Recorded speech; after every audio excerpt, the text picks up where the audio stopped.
दोस्तों, नमो बुद्धाय। दोस्तों, राहुल गांधी जी की कन्याकुमारी से लेकर के कश्मीर तक की भारत जोड़ो यात्रा चल रही है। किसान पार्टी भी अपनी राय इस यात्रा पर आपके समक्ष रखना चाह रही है। आज़ादी के बाद 75 साल गुजर चुके हैं। पहली बार मेरा विचार है कि देश बहुत संकट में है। देश की सारी संवैधानिक संस्थाएं पूरी तरह से ध्वस्त हो चुकी हैं, चाहे वो न्यायपालिका हो,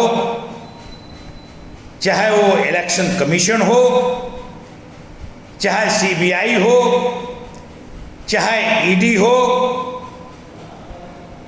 जिधर भी आप देखेंगे वहां अराजकता का साम्राज्य है। क्या आप सोच सकते हैं कि आदिवासियों की हत्या में हिमांशु कुमार न्यायपालिका में जाते हैं, कहते हैं कि हुजूर इसकी जांच करा लीजिए। न्यायपालिका का जजमेंट आता है कि आपके ऊपर 5 लाख का जुर्माना किया जाता है। ये न्याय है? न्याय नहीं है। हमें जोर से कहने की जरूरत है कि न्याय नहीं है। बहुत सारे उदाहरण आपके सामने हैं। इलेक्शन कमीशन सत्ता जो चाहती है उसी हिसाब से डेट फिक्स करता है। ईडी जो सत्ता के साथ है उसकी कोई जांच नहीं करती है। हालात ये है कि जिसको डराना हो उसके पीछे ईडी छोड़ दी जाए। सीबीआई उसी की जांच करती है जिसको सत्ता चाहती है। देश के 2 उद्योगपतियों को भारतवर्ष की पूरी संपदा लिख दी जा रही है।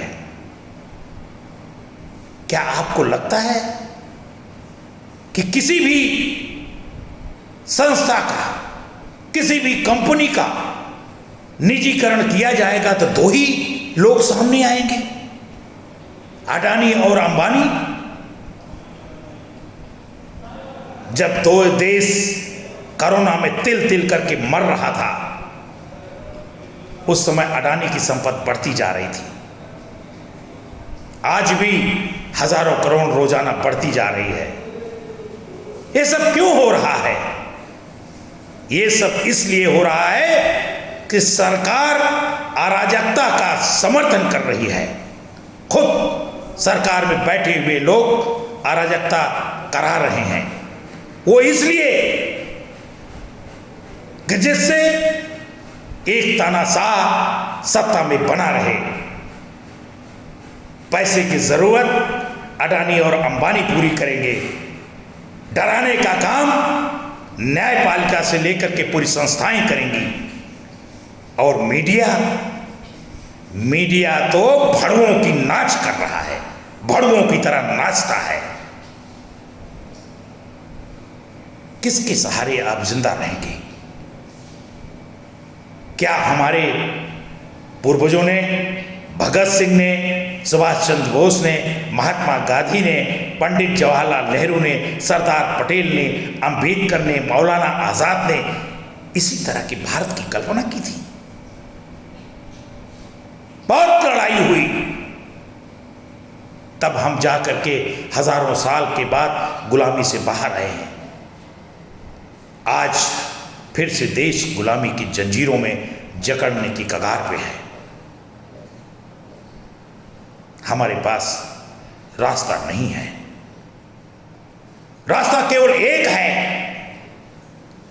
थोड़ी सी आशा की किरण बाहर आई है। राहुल गांधी जी इस देश के नायक के रूप में बाहर आए हैं। हमें यह मानने में कोई हिचकिचाहट नहीं होनी चाहिए। हम व्यक्तिगत स्वार्थों में, पार्टियों के बंधन में अगर सत्य को नकारते हैं तो हम बड़ी भूल करेंगे। जब कोई बोलने को तैयार नहीं है, किसी के अंदर साहस नहीं है कि सत्ता की आंखों में आंख डाल करके जवाब सवाल कर सके, उस समय एक नायक भारतवर्ष में बाहर आया है। वो है राहुल गांधी। राहुल गांधी की यात्रा भारत के इतिहास को फिर से लिखने जा रहा है। ये यात्रा फिर से भारत में लोकतंत्र की एक उम्मीद जगाया है। हम फिर से लोकतंत्र की तरफ वापस आएंगे। आज जरूरत है राहुल गांधी के समर्थन करने की, उनकी यात्रा के समर्थन करने की, उस भावना की समर्थन करने की जिन भावनाओं के तहत एक अकेला इंसान जिसने अपनी दादी को खोया, जिसने अपने पिता को खोया, अकेला कन्याकुमारी से लेकर कश्मीर तक पैदल यात्रा कर रहा है। आइए बाहर निकलिए, राहुल गांधी जी का समर्थन करिए। हम आगे आकर के अगर जवाब सवाल नहीं कर सक रहे हैं, नहीं कर पा रहे हैं, तो आज इस नायक का समर्थन करना हमारी सबसे बड़ी ज़रूरत है। हमें इस प्यारे देश के लिए इतनी सेक्रीफाइस, इतना तकलीफ उठाना ही चाहिए। मैं स्वयं इस यात्रा में शामिल होने के लिए निकलने जा रहा हूं। आप भी चलिए।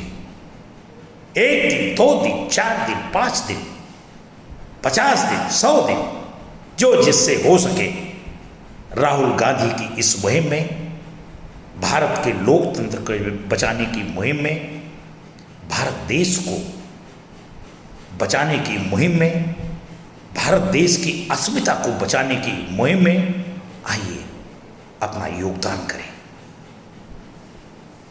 लोकतंत्र जिंदाबाद, लोकतंत्र जिंदाबाद, जिंदाबाद, जिंदाबाद। नमो बुद्धाय।